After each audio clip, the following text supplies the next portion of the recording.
Opa! E aí? A live é dupla. Hoje é em dupla. Eu acabei entrando de penetra nessa live de comentarista, assim. Ah, se toda penetra fosse... Muito obrigada. Você é nossa Arnaldo César Coelho das lives. Cauane sempre tem uns comentários. Mais um dia da nossa SOS Arte. Nosso convidado Gabriel Lumelli, cantor, compositor, multi-instrumentista nascido em Salvador. Gostaria de falar mais um pouquinho de você pra gente, Lumelli? Vamos falar. Então, Neto, esse release aí é basicamente um resumo assim da minha vida artística, né? Eu comecei a tocar muito cedo mesmo. Isso de ser multi-instrumentista é algo meio assim... Quem é multi acaba não sendo nada, né? Tipo assim, ninguém sabe fazer... Não é assim. Ninguém sabe fazer muito bem muitas coisas, né? Então, o meu instrumento mesmo é o violão. E eu sento no piano para compor, eu sento para tocar alguma coisa. Eu tenho aqui no meu home studio outros instrumentos que eu gosto de tocar. Eu sou um curioso de instrumentos, eu sempre tenho vontade de comprar, e às vezes é numa viagem, um instrumento original de algum país, assim, que eu estou visitando, eu sempre trago e tento ir desvendando e aprendendo o instrumento. É algo assim que é uma curiosidade minha. Tem gente que tem curiosidade com obras de arte, tem gente que tem curiosidade de descobrir lugares, tipos de música, comidas. O meu é instrumento. Então eu vou lá e fico tentando. Quanto você tem na sua coleção agora? Caramba, eu não sei dizer. Porque, assim, aqui no estúdio eu tenho 2, 4, 6, 8, 10, 12, 14, 16, 18, 20, 22. Aqui tem 22, mas lá na sala tem o piano, 23. E num depósito aqui tem muito mais. Aí eu tenho que abrir para poder ver. Mas, assim, é porque é minha cachaça mesmo, sabe? É o que me move. Tem gente que coleciona camisa, carro, selo, nota velha de dinheiro. Eu coleciono instrumento. Então, Gabriel, o tema que coube a você é o encontro da vocação, né? Quando você sentiu que a música era uma parte fundamental de você? Eu acho que isso já vem comigo, sabe? Eu não tenho um marco assim, sabe? Olha, quando eu completei tantos anos, eu comecei a pensar nisso. Não, eu acho que desde que eu tenho memória sobre a minha própria vida, que a música esteve sempre muito atrelada a mim, sabe? Como se fosse uma parte de mim mesmo. E ser multi-instrumentista e se descobrir como artista desde cedo, não ter nem mesmo um marco para isso, mas em algum momento você tinha que encarar a música de uma outra forma, você tinha que começar a crescer e ver que a música não era só uma brincadeira. Como foi isso? Engraçado que eu percebi isso já estando um pouco fora da música profissional. E fora da música eu nunca estive, né? Mesmo no tempo em que eu não estava tocando, eu sempre tinha meus instrumentos comigo. Até quando eu morei em outros lugares, eu sempre tinha pelo menos um violão. Então a música sempre foi presente todo santo dia na minha vida. Mas em um determinado momento eu segui outra carreira, né? E percebi, né, no decorrer dessa carreira, que eu sentia muita falta da música profissional, já que eu estava exercendo apenas de forma amadora. E quando eu falo profissional, é show, é ganhar dinheiro com isso, é ter retorno do público com isso, diferente daquela diversão que a gente tem em casa, porque quando a gente trabalha com arte, a gente tem basicamente unidos aí o trabalho e o hobby, né? Porque geralmente a gente ama muito o que a gente faz. Então, eu percebi que eu sentia falta de trabalhar com música e de ter a música como profissão quando eu deixei de ser um músico profissional, temporariamente. Que foi quando eu passei no concurso, que eu fui morar no Pará. E lá, é lógico que eu busquei outras formas de estar conectado com a música, porque o Pará é um estado riquíssimo. A gente até já conversou sobre isso, né, Neto? Você tem um irmão que mora no Pará. E lá eu descobri os ritmos do Pará e tal. Então eu sempre... fui um investigador da música, sabe? Se eu tivesse de fazer um doutorado hoje, assim, fora da área do direito, né? Eu já faço um doutorado na área do direito, mas se eu tivesse de fazer, seria em algo relacionado à música e a investigar assim as repercussões dos ritmos no mundo, as influências, porque é uma área de estudo muito interessante para mim.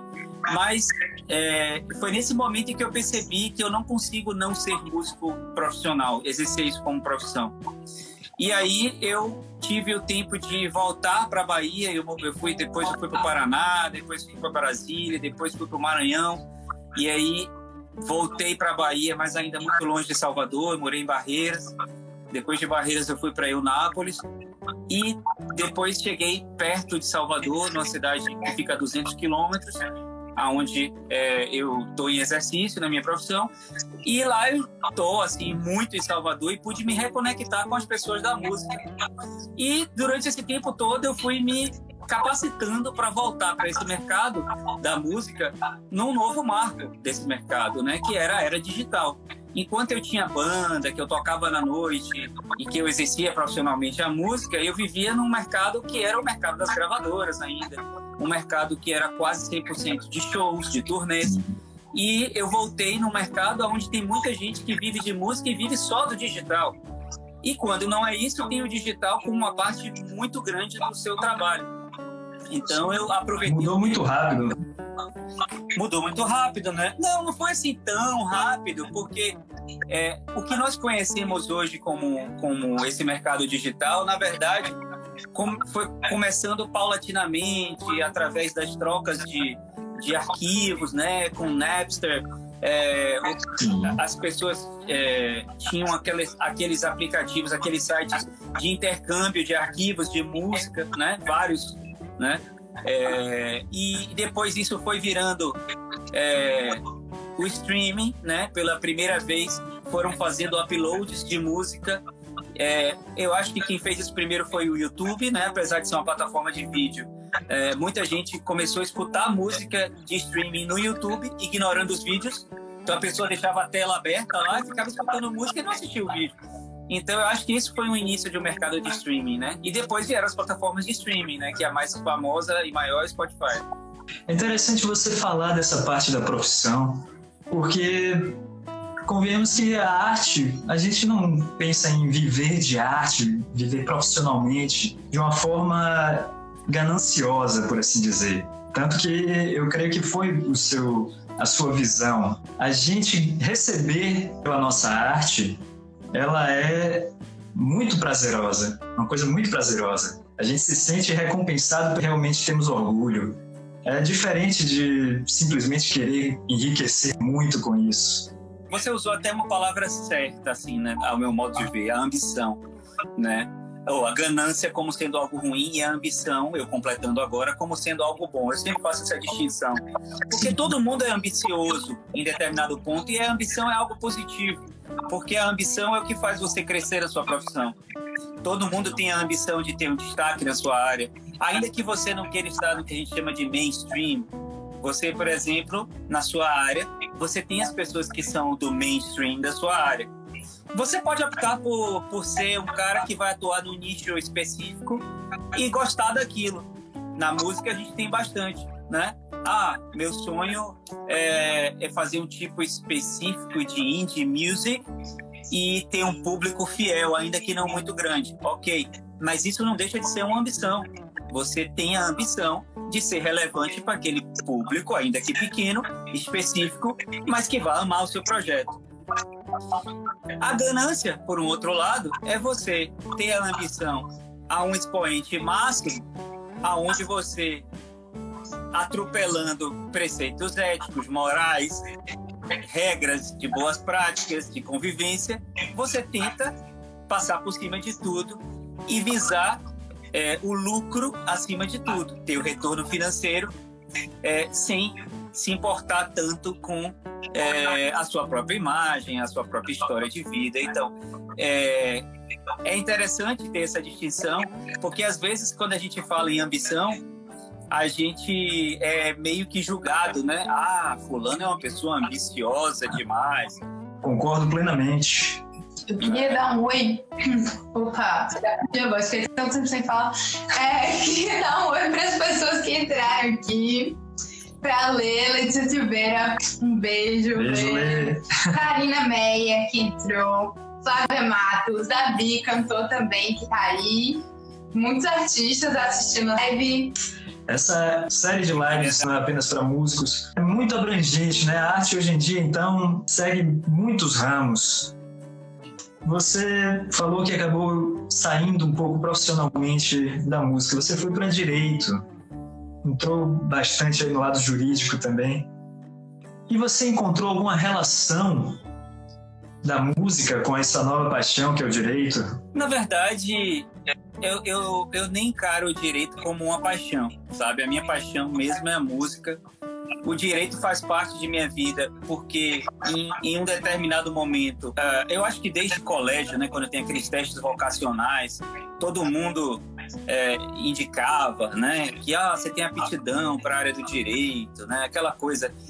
Quando o cara é libriano, ele já tem mais de 50% de alguém dizer para ele, né, Carl, que você é diplomático, que você é justo e tal. E como o direito está sempre ligado a esse conceito de justiça, também a você saber se comunicar, saber ser cortês com as pessoas, enfim, acaba que a gente é sempre indicado a ser advogado, diplomata, psicólogo, coach, qualquer coisa que a gente, principalmente de humanas. Então eu sempre fui encorajado a seguir a profissão do direito, né? E não me agride, mas também, em se tratando de Brasil, apesar do direito ser algo muito bonito, eu tenho muitas reservas a como o direito é tratado no Brasil, porque eu acho que eu convivendo entre a arte e o direito, que deveria ser algo concreto, e a arte deveria ser algo abstrato, eu basicamente eu vejo mais ficção no direito do que na própria arte, que deveria ser uma ficção, né? Quando a gente assiste um filme, quando a gente faz uma música, às vezes está narrando coisas da nossa cabeça. Mas eu vejo que no direito, no Brasil, a gente vive muito mais a ficção do que eu vivo na arte. Eu, pelo menos, que sou um operador do direito que lido com processos. Então isso é um pouco frustrante, porque quando você tem um direito que você...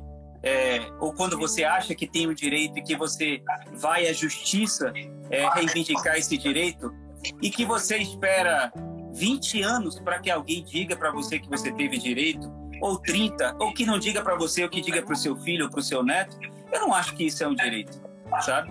O direito exige um reconhecimento imediato, né? Se você foi violentado e você tem que esperar 30 anos para que alguém diga que você foi, você já perdeu boa parte da sua vida, e muita gente perde até a vida inteira esperando que a justiça seja feita. De outro lado, quando você vai e leva a uma estrutura que deveria ser a estrutura mais confiável de uma nação, e que você, em alguns casos, vê coisas muito discrepantes em relação ao que deveria ser, para ser bem educado aqui, para não entrar muito em polêmica, eu acho que está todo mundo entendendo o que eu estou falando, e você vê que acontece exatamente o contrário do que deveria, porque o direito se misturou com política, porque o direito se misturou com preconceitos de um ser humano que está ali, que deveria julgar com técnica e julga com o coração. Então, você também não tem um direito. Então, eu tenho muitas ressalvas, é muito frustrante fazer parte de um sistema em que poderia funcionar e deveria funcionar muito bem, porque a gente está lidando com vidas das pessoas e não funciona. Então, tudo isso para dizer que não é minha paixão, mas que eu exerço minha profissão com muito zelo e muita dedicação, porque eu acredito que dessa forma eu fico com a minha consciência limpa de que estou fazendo o meu papel e de alguma forma ajudando as pessoas. Eu acredito bastante nisso. Eu entro um pouco nessa área da ganância também, de novo. Eu sou formado em arquitetura E eu posso lhe dizer que 90% das pessoas que entram em arquitetura têm uma ideia muito artística do que ela seria. Mas o mercado limita você de uma maneira incrível. Então, você se sente preso dentro do seu sonho ali, você é limitado. O que nós conseguimos realmente fazer do que nós pensávamos que seria possível é uma parcela muito pequena. Mas, graças a tudo isso, né, existe a arte também, que está aí para aliviar a realidade. Falando nisso, meu caro, o que seria para você, hoje em dia, a música em si? Você conseguiria ser feliz sem a música? Absolutamente não. Eu não conseguiria viver, e eu já tive a prova disso, né? Quando eu estive afastado da música, e simplesmente eu acho que a arte é um chamado, sabe? Tem algumas profissões que você exerce, que você pode exercer de forma mecânica, né? Eu não conheço, por exemplo, ninguém que sonhe em ser caixa de banco, tá? Eu conheço pessoas que são caixas de banco, até gostam do seu trabalho, gostam da sua remuneração, mas geralmente são pessoas que estão ali, às vezes até gostam do ambiente de trabalho, mas eu acho difícil, pode ser que exista, eu acho difícil ser um sonho da vida de uma pessoa, tá? Mas eu acho que quem está na arte tem uma... é uma vocação e também é um dom e um chamado que tem uma missão muito maior, e aí eu não estou entrando aqui em misticismo religioso nenhum. Você quando é artista, você tem uma missão que é além da sua vocação para exercer um trabalho, né, para manifestar a sua arte. Você tem uma missão de tornar a vida das pessoas mais bela, né, através da sua arte. E eu acho que você sufocar isso, você está sufocando em primeiro lugar a si mesmo, porque a arte ela é tão potente que por mais que você queira se afastar dela, ela vai te puxar de volta como uma correnteza, sabe? E de outro lado, você está privando as pessoas, né, de serem agraciadas por algo que só você sabe fazer, né? Então é algo que é inexplicável do ponto de vista do próprio surgimento na vida da pessoa, isso. Mas de outro lado, o efeito é explicável, e esse efeito você não tem como se afastar dele. É uma missão que você não tem como não cumprir. A arte realmente tem dessas. Eu não diria exatamente que é um dom, né? Eu não gosto de usar essa palavra que parece que vem de graça. Mas o que seria uma vocação, eu creio que seja algo como um incômodo no artista. Nem que seja um incômodo de ver algo que falta nas outras pessoas. Isso é algo que nos motiva, algo que nos direciona. E nessa busca pela solução do nosso incômodo, a gente cria espelho para várias outras pessoas encontrarem suas soluções ali também. Talvez por isso a arte seja tão encantadora, seja encarada de forma tão mágica. Claro. Agora, quando eu quiser falar, eu vou levantar a mão assim. Aí fala, pode falar. Oi, gente, eu sou comentarista aqui, tá? Porque, sei lá, quem entrou depois não estiver falando isso. É porque, gente, eu tô ouvindo falar e eu também me identifico muito com essas coisas que Gabriel tá falando, né? Afinal, ambos somos... Não, os três aqui, nós três somos artistas, né? Mas eu e Gabriel estamos na música, que é o mesmo caminho das artes, assim, além de ter nosso estilo também muito parecido. E essa questão de vocação, né? Falou que não gosta de chamar de dom e tal. Eu entendo muito pra mim como uma função. Tipo assim, qual é o sentido da vida? Por que eu tô aqui? Pra mim, eu tenho uma função de levar algo bom para as pessoas através da minha música. Já que eu sinto esse ímpeto, já que eu sinto esse chamado da música, eu acho que eu tô cumprindo o que eu vim fazer aqui na Terra, se eu estiver num palco ou se alguém for tocado de alguma forma com alguma expressão artística que vier de mim. E óbvio que eu tento levar os sentimentos mais positivos através disso. Então, a minha missão, por exemplo, é essa. Eu quero cumprir meu papel. Qual é o meu papel? Levar arte para as pessoas e fazer com que as pessoas sintam, sejam tocadas. seja sentir mais felicidade ou liberar os sentimentos que estão presos dentro delas. E isso faz parte da vocação, né? Você atender ao seu chamado, ao que você veio fazer aqui. Não consegue escapar. E o financeiro seria o retorno, não seria a consequência. O financeiro como uma consequência de algo que você faz, porque é a sua função, e consequentemente, se você é bom, se você se dedica e busca isso também, né? Aí viria um retorno financeiro. Puxando disso, nos motiva, algo que nos move, algo que nos puxa, mas a gente precisa sobreviver, e no Brasil isso não é uma coisa fácil de se fazer. Gabriel, para você, quais seriam as opções para quem tem que passar por essa luta de querer viver de sua arte, mas não encontrar o retorno financeiro que precisa realmente? Olha, eu poderia responder isso de uma forma romântica ou de uma forma mais prática, tá? Eu vou optar pela forma prática, porque tem muito artista aqui e eu quero que eles ouçam o que eu tenho a dizer. Em primeiro lugar, a arte é o seu produto de comercialização. Então, jamais entregue o seu produto de graça. Assim como o dono de hotel não deixa você ficar hospedado de graça. Assim como o dono do restaurante não deixa você comer de graça, né? Assim como o dono do cinema não deixa sequer você assistir o filme para saber se gostou e depois você pagar. Você paga para entrar, goste ou não do filme. Então, primeira lição, não tenha vergonha de cobrar pela sua arte. Segunda, não entregue a sua arte de graça. E quando eu falo de graça, não quer dizer, pessoal, que vocês não possam trocar por outra coisa, né? Porque, assim, às vezes a gente precisa fazer uma divulgação, às vezes a gente vai fazer até um show de graça, mas não é de graça, você está recebendo de uma outra forma. Mas não é aquele dono de restaurante que faz assim, venha tocar no meu restaurante, que aqui é um lugar bom para você divulgar a sua arte.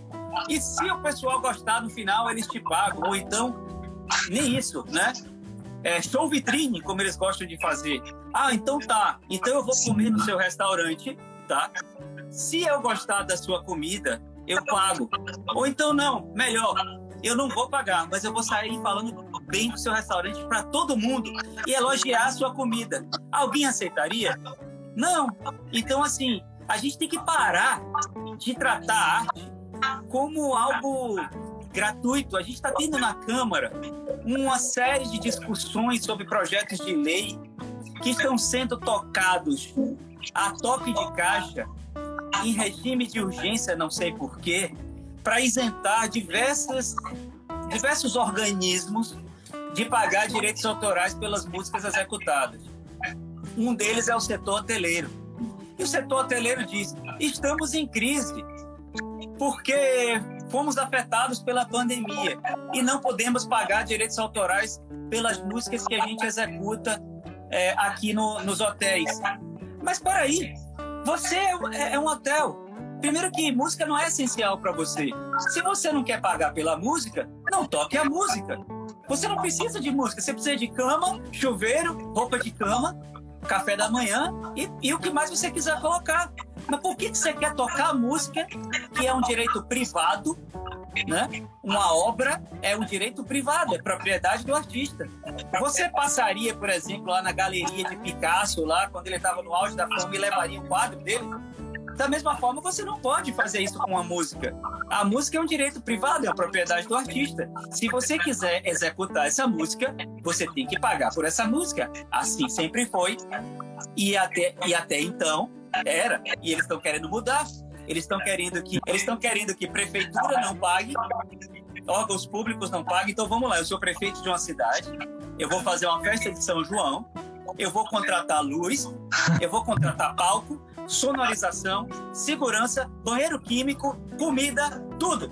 Mas o músico eu não posso pagar, gente, porque o município está quebrado. Mas, pelo amor de Deus, eles estão querendo isentar isso. Por que tem que sempre cair no colo do artista?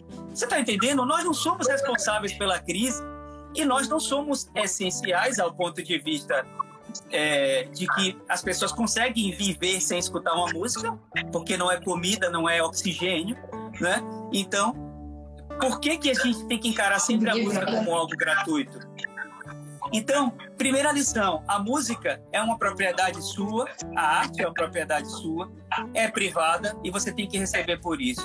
Segundo lugar, não vamos fechar os olhos e dizer aqui que mesmo com essa visão você vai conseguir viver suficientemente bem de música de forma fácil. Não, é um longo caminho a percorrer, assim como em qualquer ramo da arte, uns mais e outros menos, mas o primeiro passo é encarar a arte como um negócio.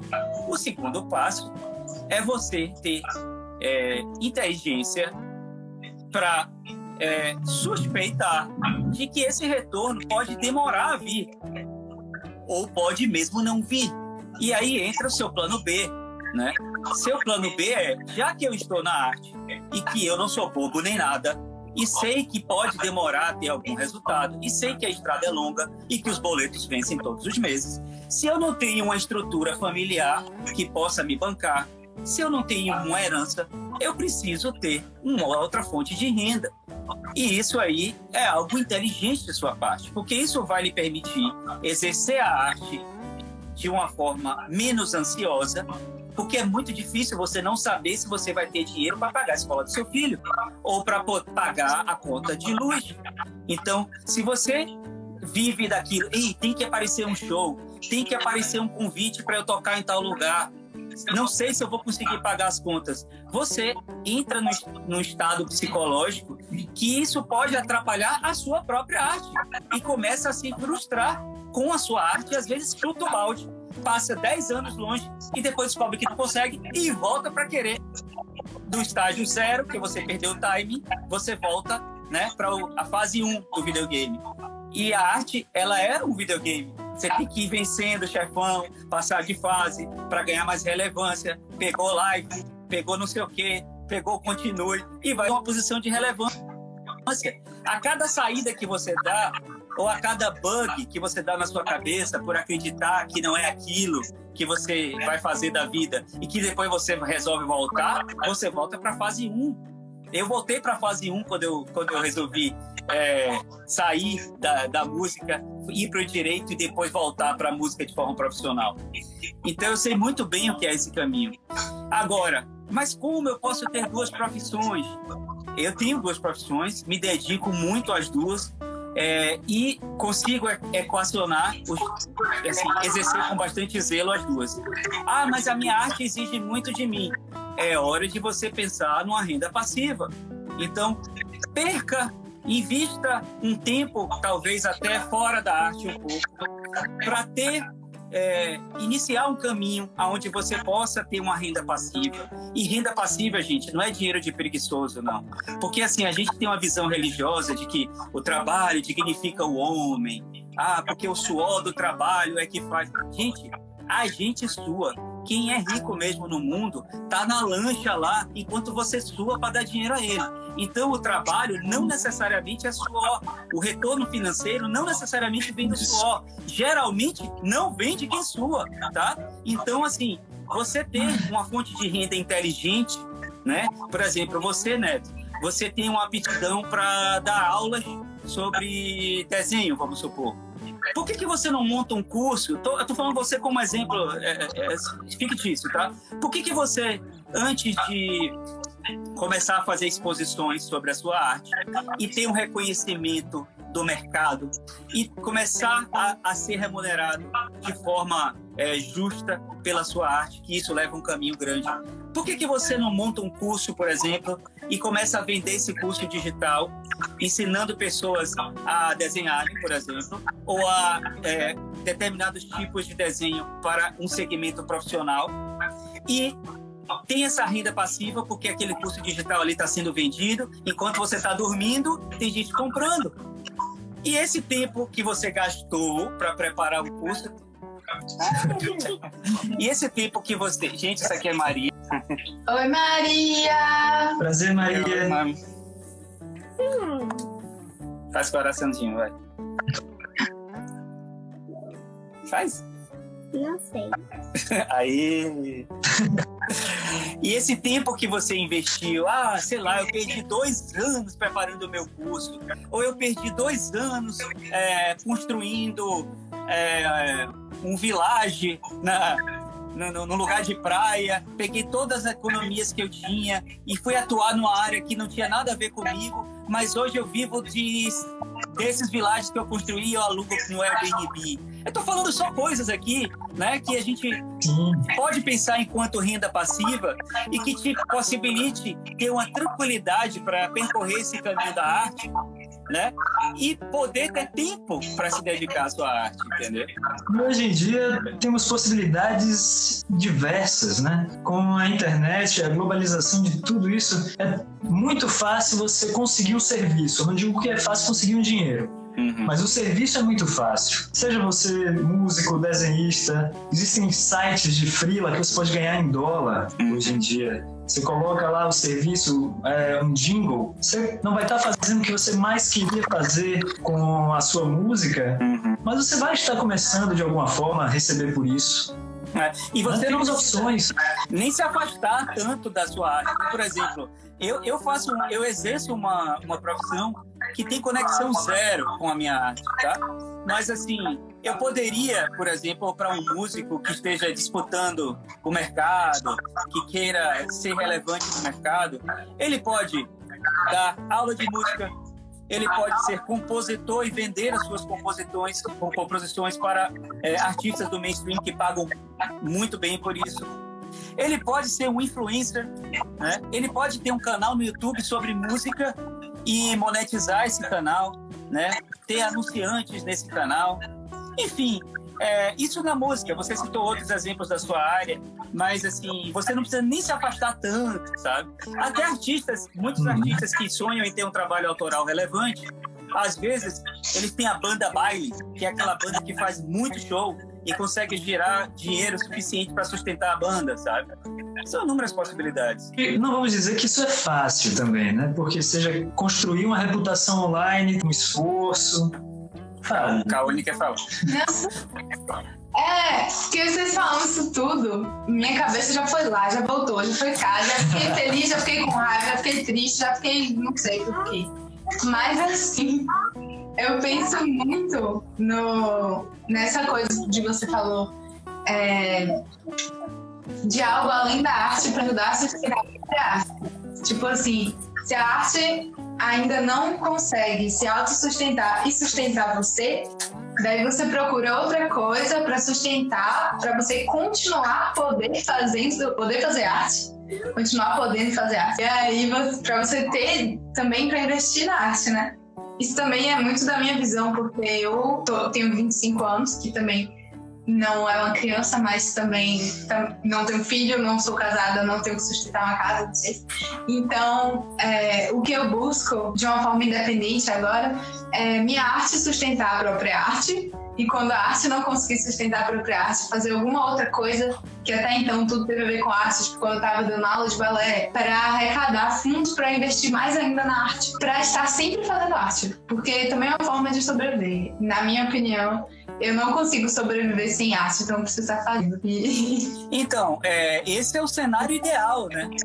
Esse é o cenário ideal. Eu sonho em poder viver da música e de atividades conexas à música, né? Produção musical, meu selo de música instrumental também, é onde eu lanço algumas músicas que não são com meu nome artístico, mas são músicas instrumentais.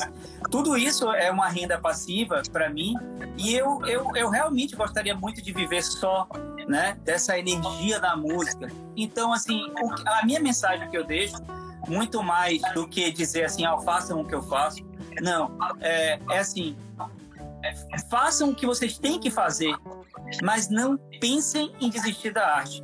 Seja parcialmente, seja totalmente, não tirem o pé da arte, porque ela não vai largar vocês. É uma praga. E também aproveitar as oportunidades, né? Fazer o melhor com as oportunidades que você tem. Não deixar passar. Exatamente. Convenhamos que é uma escolha muito difícil, porque também não adianta só você ser bom hoje em dia.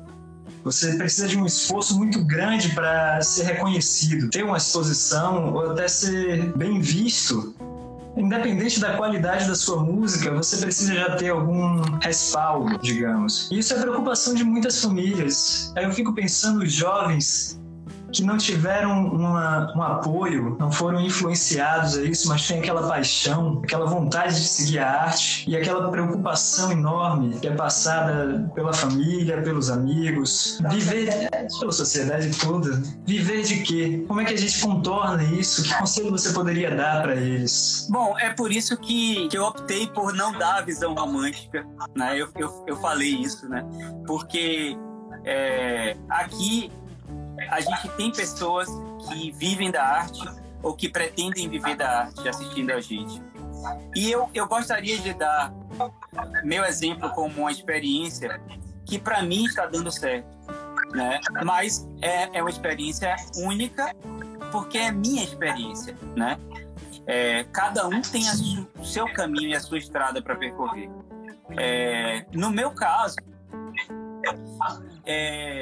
além de ter uma outra atividade profissional que me permite poder exercer a arte com tranquilidade, investir na arte, ter um produto de qualidade, porque assim, falando especificamente de música, você tem uma composição, ela pode ser boa o que for, ela pode ser a melhor música do mundo, mas a embalagem tem que ser tão boa quanto o presente. Então não adianta ter um presente lindo e não ter uma embalagem para entregar. É igual ter um diamante debaixo da terra. Até ele virar anel para ter valor de mercado, é um caminho longo que esse diamante percorre.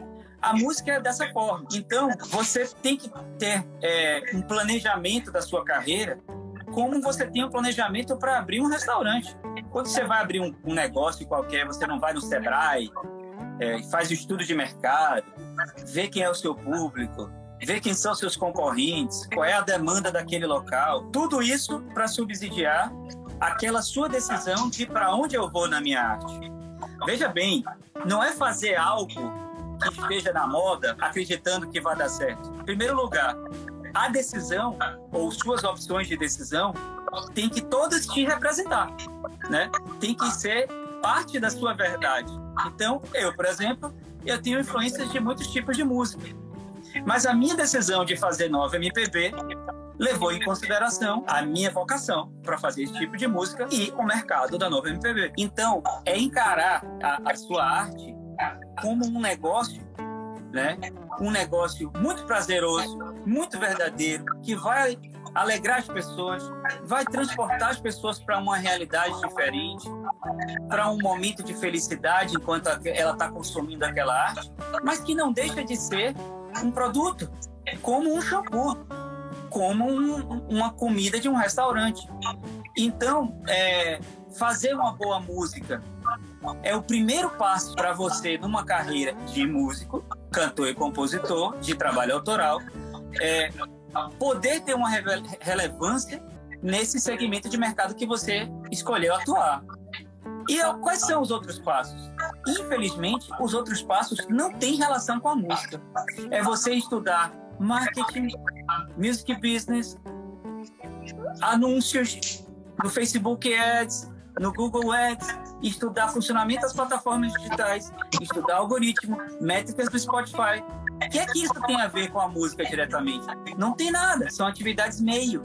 Mas se você não souber isso, e assim, aí você vê assim, mas e Trembala? Trembala ficou famosa, e Ana Vilela ficou famosa pelo WhatsApp. Mas e que mais? Caneta Azul. Gente, uma música não faz a vida de um artista. Pode até fazer uma fama momentânea, né? Ana Vilela já tem mais de 20 lançamentos, né? Caneta Azul só teve Caneta Azul e acabou, porque Caneta Azul era Caneta Azul. E eu aposto que ninguém sabe o nome do cara da Caneta Azul aqui. Então se você quiser apostar nisso, em fazer uma música, colocar no Instagram essa música e assistir Netflix, né, e achar que sua música vai acontecer, é melhor poupar o seu tempo e já ir pro Netflix desde a hora em que você iria fazer a música, porque você vai conseguir assistir mais séries e se divertir mais. Mas a arte é um trabalho árduo, muito duro, e é dia a dia. E você tem que encarar a sua arte como se fosse o seu emprego. Sabe aquele emprego que você dá expediente? Você tem que fazer isso pela sua carreira, como você faz pelo seu emprego. Não adianta ficar achando que as coisas vão acontecer e não vai acontecer. Nada cai do céu. Vocês têm que levar tudo isso em consideração, todo esse pensamento. É apenas o seu trabalho momentâneo, não é apenas o que você está fazendo ali, representando ali, seja música, seja um desenho no momento, que tem aquele valor. Aquilo ali tem muitos anos, muita preparação, muito estudo guardado. Uma vez eu estava até fazendo um desenho e me perguntaram quanto eu cobrava por um desenho daquele. Depois que eu disse o valor, o rapaz, você vai cobrar isso por uma folha de papel? Aí eu puxei uma folha em branco e dei, essa aqui é por conta da casa. A folha em branco eu dou de graça, não tem problema. Agora, o que carrega, tudo que eu botei ali, tem muitos anos, muito estudo, muita preparação. Então a gente não pode simplesmente achar que o que a gente fez ali naquele momento valeu tudo que tinha para valer. Cada trabalho que a gente faz, a gente está crescendo, a gente está acrescentando. Cada semana, cada noite de estudo é um acréscimo, é um valor a mais. Fora os cursos que são pagos. Fora os cursos que muita gente faz, fora livros. Fazer arte é muito caro, estudar arte é muito caro. É penoso também. E quando a gente vê o trabalho pronto, o artista sorrindo, a gente imagina que foi tão fácil, né? Fala, Cal. É mágico. Eu queria falar uma coisa, só pra você também, que falta pouco tempo pra live encerrar, então... Beijo, obrigada por assistirem e muitíssimo obrigada, Gabriel, por participar aqui com a gente. Muito obrigado, meu cara. Esse casal, vamos apreciar. Casal mais fofinho da Bahia. Casal de artistas. E com seus olhos. Muito obrigado pelo convite, pessoal. E assim, pela oportunidade de falar um pouco sobre a minha vida, assim, minhas lives são sempre assim, só tocando e falando mais assim sobre as músicas, e aqui é a live da realidade, né? É para os artistas, e eu gosto de falar para os artistas. Eu acho que os artistas merecem também, né, essa atenção nossa, né? E não só o público em geral. Então, deixar um beijo para todo mundo aí, né? E obrigado. Beijo, mãe.